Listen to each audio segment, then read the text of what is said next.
So here's the review for test number 10. And question number 1 shows us a function, and then it asks us to put in order from smallest to biggest the values at a for the function, the derivative, and the second derivative. Well, we know since this is on the x-axis, f of a is equal to 0. And if we look at the slope, f prime is a slope. Well, that's a positive slope, so we know f prime is positive. So we now know that that's bigger than the f of a. But the second derivative, that's the curvature, and this one is curving down, so that means it's concave down on the entire interval. So this is negative. So if we want the smallest value, concave down was negative, so f double prime would be first, and then 0's next, so f of a, and then a positive number is it's bigger than a 0, so this is f prime of a. So hopefully that made sense to you. On number 2, we're looking at the function that starts at -2 and goes until whatever x is. So if we look at a, it says goes from -2 to 3. So from -2 to 3 is this area right here, because this is -2, this is -3, but that's an area going backwards. And an area going backwards is a negative area.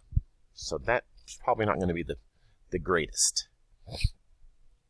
-2 to -2, well, that's no area under the curve at all. So let me clear all this off. -2 to -2 is just that right there. That's 0. So this is negative. That's 0. -2 until 0. If x is 0, that's going to go. That's that area right there. That's a positive area. It's a good sign. But look what happens when we go to 1. That's still a positive area, and that just added more in it. So this one is bigger than this one. So that one's out for sure. And now let's look at 2. From -2 until +2. Well, this positive area gets canceled out by this. This is a negative area, so this is going to subtract that out. So this is positive. It's the same as whatever this one was, but it's not the biggest. So the biggest is at 1. That's the most positive area before we start adding in any negative area. So that right there would be the maximum area when you're starting at -2. Number 3. Find the local extrema and determine the intervals where the function is increasing or decreasing. And I did not leave you enough space for this one. That's why the key for this one is going to be on a separate piece of paper. So I'm going to kind of do this for now. And let's clear off my markings. So for number 3, we need to find increasing and decreasing in extrema, we need to take the first derivative. So the first derivative of 3x cubed is going to be 9x squared minus 5, and the derivative of 1 is 0. So we take the first derivative, set it equal to 0. So I'm going to add 5 to both sides and get 9x squared equals 5. Divide by 9, you get x squared equals 5/9. And then when you take a square root, to get rid of a square, you have to remember to bring in a positive negative. So positive negative square root of 5/9, or a square root of 5 in the numerator, and the square root of 9 is 3 in the denominator, so positive negative square root of 5 over 3. So those are my two critical numbers. So let's put those on a number line. Negative square root of 5 over 3 and positive square root of 5 over 3. And if we plug in like 0 to test, 0, f prime of 0 is going to be -5. So that's a negative value here. And it should switch, but you could pick something smaller than negative square root of 5 over 3 and test if you want, and something bigger than positive square root of 5 over 3. So this was increasing, decreasing, increasing. And so it says find the local extrema. Well, this would have to be a relative max or local max here because it went increasing then decreasing. And this is a local min or relative min since we went from decreasing to increasing. So the best way to write, and until the interval, increasing and decreasing intervals. So the best way to write that would be I'm going to justify it too and say f, I don't think I can make it fit in this box. F has a local or relative max at x equals negative square root of 5 over 3. And the reason, because f prime switches from positive to negative there. Sometimes I put a parenthesis around my positive negative so you can distinguish those from a t. And then we would say the same thing, so I'm going to borrow this space for a second. Say f has, and you can say relative or local, min at x equals positive square root of 5 over 3. And the reason is because f prime switches from negative to positive on that interval. And so our increasing interval, f is increasing on this interval and this interval. So on negative infinity to negative square root of 5 over 3. And so you can use a U for union or a comma. They don't care either way. And square root of 5 over 3 to infinity. And if you want to justify that, you would say, and I didn't leave myself room, because f prime is greater than 0. And I'll put f is decreasing on this interval, negative square root of 5 to negative square root of 5 over 3 to positive square root of 5 over 3. And that's because f prime is less than 0 on that interval. So we've answered it, and we've given our justification, which you don't have to give the justification because it never asked for it, but it's good practice. So let's move on to number 4. So I'm going to clear this back to the start. Okay. Number 4. Now, I probably should have left that line, so let me do that, because I'm going to that box, because it's going to come in handy. So on number 4, let's borrow this space again. So let me, because this one takes a lot of room too. I tried to give you some room, but it's still not enough. So the function is f of x equals 2x squared minus 3x plus 1 to the 1/4. And if we want absolute extrema, they could be at the critical numbers or the endpoint. So let's find the critical numbers first. So the critical numbers means I need to take a derivative. So chain rule says bring down the power, leave the inside alone, subtract 1 from the power, then times the derivative of the inside, which is 4x minus 3. And then I'm going to rewrite that. 4x minus 3 would be in the numerator. This 4 is in the denominator, and this negative power would be a positive power in the denominator. So 2x squared minus 3x plus 1 to the 3/4. So, our critical numbers are when the derivative equals 0, which would be when the numerator equals 0, or when the derivative is undefined, which would be when the denominator equals 0. So we need to test both of those, and that's pretty easy. So the numerator, 4x minus 3 equals 0, you get x equals 3/4, because you had 3 to both sides, divide by 4. On this one, don't worry about the 4, because that can't be 0. So just this parentheses, 2x squared minus 3x plus 1 has to equal 0. I'm temporarily going to multiply this and make a factoring problem that I can do it much easier. X squared minus 3x plus 2 is x minus 2 and x minus 1. But then I got to turn around and divide. So when I divide by 2 and divide by 2, now I'm back in my problem. So that is x equals 1, because 2 divided by 2 is 1. And this one is x equals 1/2. So an absolute extrema can only be at the critical numbers, which are these 3 values, or it can be at the endpoint. The endpoint, well, let's look at what we got. The left endpoint is negative 1. The right endpoint is also a critical number, and that's 1. And looks like we have in between here 1/2. And we also have 3/4. So now I'm going to have to rescan my key because I forgot to do the 3/4. So hopefully you'll see a revised key when you look, because I missed a term. So now, let's see. Plug in negative 1 into these are all f's, the original function. I want y values. If I plug in negative 1 here, that's going to be positive 2. And that's going to be plus 3. 2 plus 3 is 5, plus 1 is 6. So that is 6 to the 1/4. If I plug in 1/2, that's 1/4. It's 2/4 is 1/2. And that is minus 3/2. 1/2 minus 3/2 is negative 2/2, which is negative 1 plus 1. You get 0. 0 to the 1/4 is still 0. I'm going to do the one I know first. I'm going to jump down to 1. This is 2 minus 3 is negative 1 plus 1. That's 0. Did my key have that? I'm double checking myself now. Uh-oh. 2 minus 3 is negative 1 plus 1. Yeah, I made a mistake on my key too. Oh, I got to fix that. But now I got to figure out what 3/4 is. So 2 times 3/4 would be 9/16 minus 3 times 3/4 plus 1, and all that's inside here. So that is 9/8. If I 2 goes into 16 8 times, minus 9/4 plus 1. So go for a common denominator. 9/8 minus 18/8 by multiplying by 2 over 2, plus 8 over 8.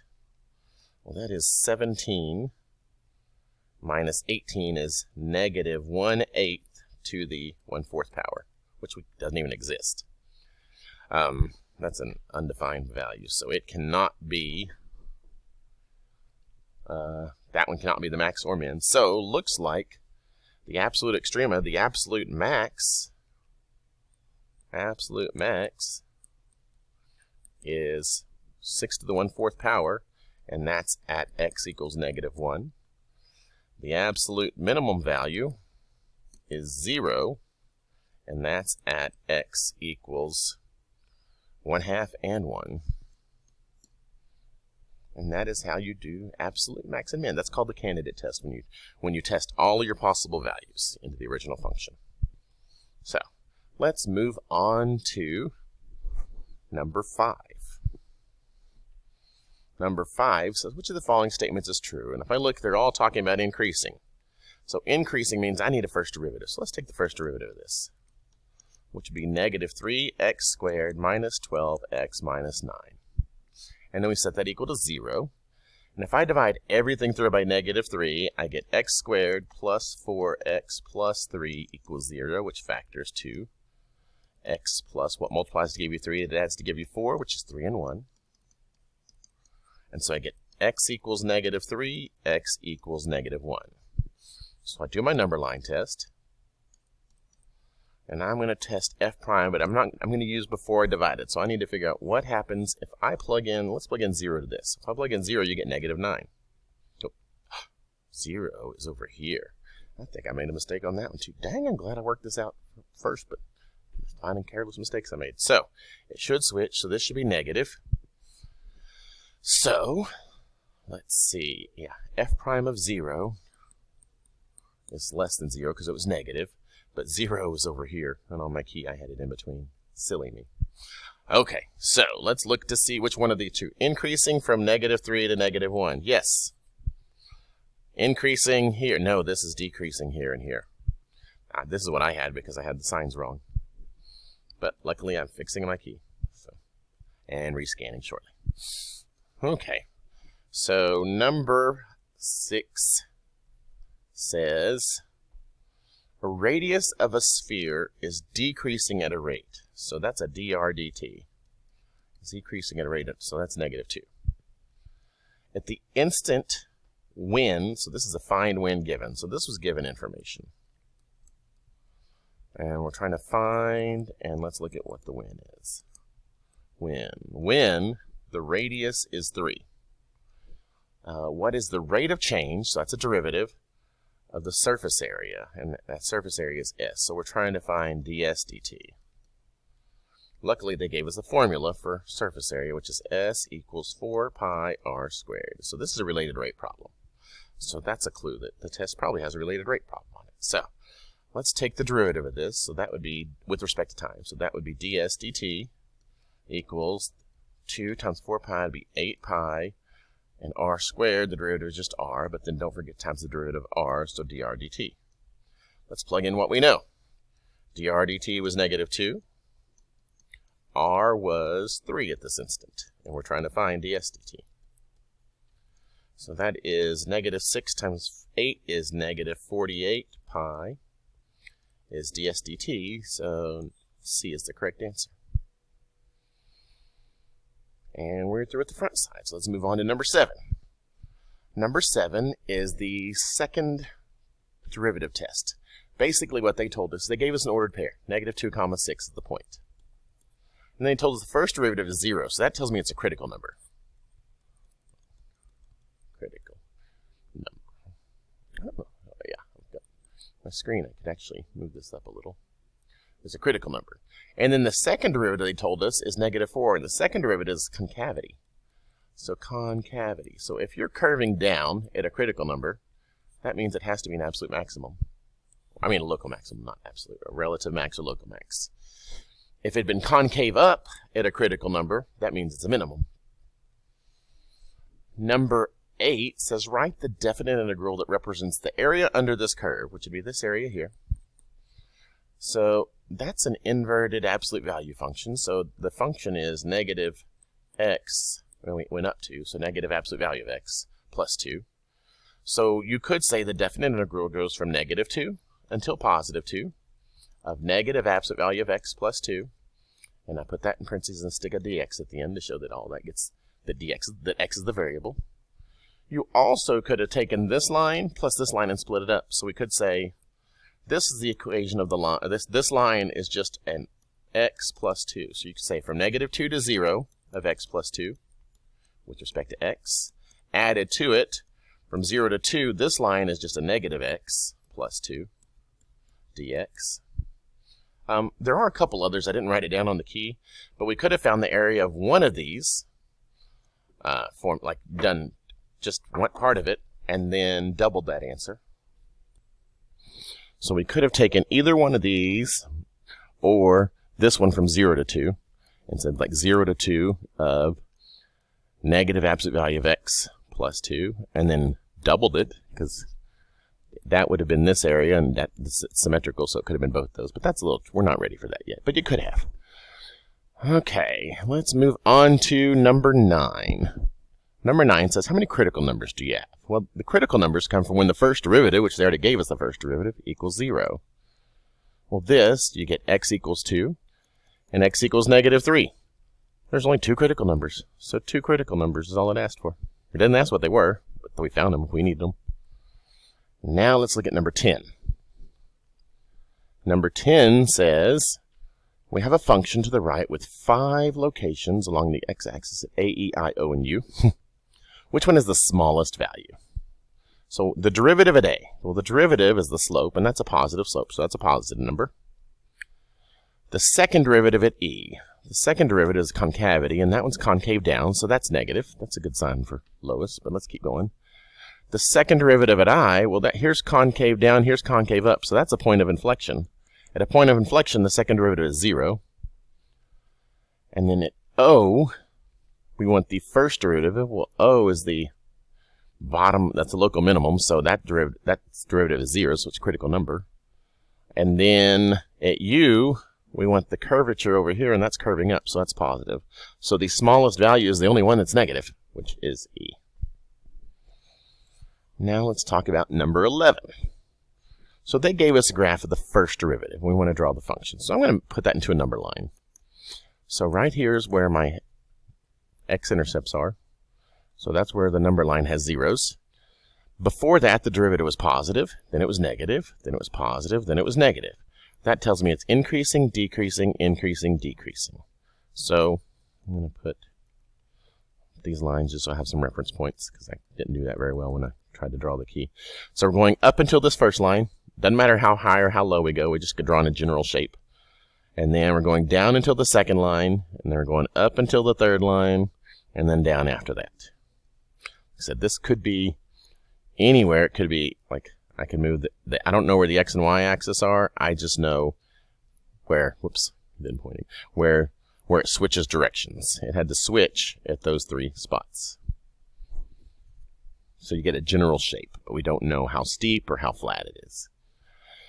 Number 12, find the points of inflection. Well, points of inflection come when the second derivative changes signs. Well, let's find the second derivative first. So the first derivative would be 18x squared minus 2. The second derivative would be 36x. Set that equal to 0, you get x equals 0. Well, that doesn't guarantee a point of inflection. We have to make sure the second derivative changes signs, which when it's to the first power it will. But if I take the second derivative and plug in a negative number, you get negative. I plug in a positive number, you get positive. So it switches from concave down to concave up. Well, to be a point, we need an x and a y value. So I need to go back to the original function and plug in 0. If we plug in 0, you get 1. So point of inflection is 0, 1. And I know it's a point of inflection because the y double prime, f double prime, y double prime switches from concave down to concave up there. And finally, last question. Number 13 says, using the mean value theorem, find a value c that makes the conclusion true for where the function f of x equals sine of 2x on the interval from 0 to 2 pi. So, first of all, does mean value theorem even apply? Is this function continuous and differentiable? And a sine function we know is continuous, and there are no sharp terms, so f is continuous and differentiable. So that's both important. On the key, I put continuous. I forgot to write down differentiable. Hopefully I'm not too lazy or I remember and I go back and rescan it with the word differentiable on there. So differentiable. Okay, now for mean value theorem to apply, I have to take the derivative. So let's take the derivative, which is going to be derivative of sine is cosine. The angle stays the same. Then times the derivative of cosine. And we have to set that equal to the average rate of change. Well, the average rate of change, if you remember, is f of b minus f of a over b minus a. And a and b are 0 and 2 pi. So f of 2 pi minus f of 0 over 2 pi minus 0. Well, f of 2 pi, this is f, not the derivative. F of 2 pi is going to be sine of 4 pi. And if you remember a sine graph, 0, pi, 2 pi, 3 pi, 4 pi. Sine of 4 pi is 0, so that is 0, minus f of 0 is 0 over 2 pi. So f of b minus f of a over b minus a is just 0. So we set the derivative equal to the average rate of change, so we're setting the derivative equal to 0. So we divide both sides by 2, and I want to know where does cosine of 2x, cosine of our angle, equal 0. So I need a cosine graph. And let me erase my sine graph that I don't need anymore real fast. I guess I could follow it and probably do that better. Okay, so the cosine graph, cosine goes 0 down here at pi. This is back at 2 pi, and I'm going to do 2 periods, and I'll explain why in a minute. So I actually could keep going if I needed to. So this is at pi, this is 2 pi, this is 3 pi, and this is 4 pi, and this is 5 pi if we need to keep going, and then finally 6 pi. So this is halfway between 0 and pi. My graph doesn't look it, but it's technically halfway between 0 and pi. So cosine of 2x, cosine of my angle is 0 at pi over 2. Well, the angle had to be pi over 2, so my angle is 2x, has to equal pi over 2. 1 pi over 2, 2 pi over 2, 3 pi over 2 is the next one. So 2x has to equal 3 pi over 2 also. And the next one, if we were just talking 0 to 2 pi, the next one would be out. But we're talking about 2x here. So when I divide by 2, we get x equals pi over 4. This one you can divide by 2, you get x equals 3 pi over 4.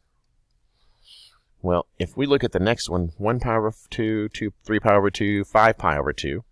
If 2x equals 5 pi over 2, divide by 2, that is 5 pi over 4. 5 pi over 4 is still less than 2 pi, because 2 pi is 8 pi over 4. So we have to keep going until we get to anything bigger than 8 pi over 4. So the next one is 7 pi over 4. 7 pi over 2. When you divide, that gives you 7 pi over 4.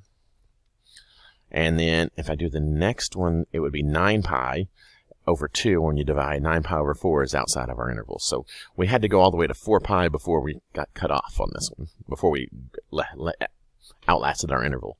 So the values of c that make the average rate of change equal to instantaneous rate of change is pi over 4, 3 pi over 4, 5 pi over 4, and 7 pi over 4. Those are the only ones that fit between 0 and 2 pi, and that where the average rate of change equals the instantaneous rate of change. That's everything you need to know to be able to get passing grade on this test. There will still be some, I'm always going to put a review problem, like you could always have some kind of limit question still, or something we've done before, because they're always going to be old stuff, but based on the new based on this right here, you can get a passing grade on the test. I'm not going to say you can get 100, a passing grade. You still have to review your old stuff. Well, good luck to you.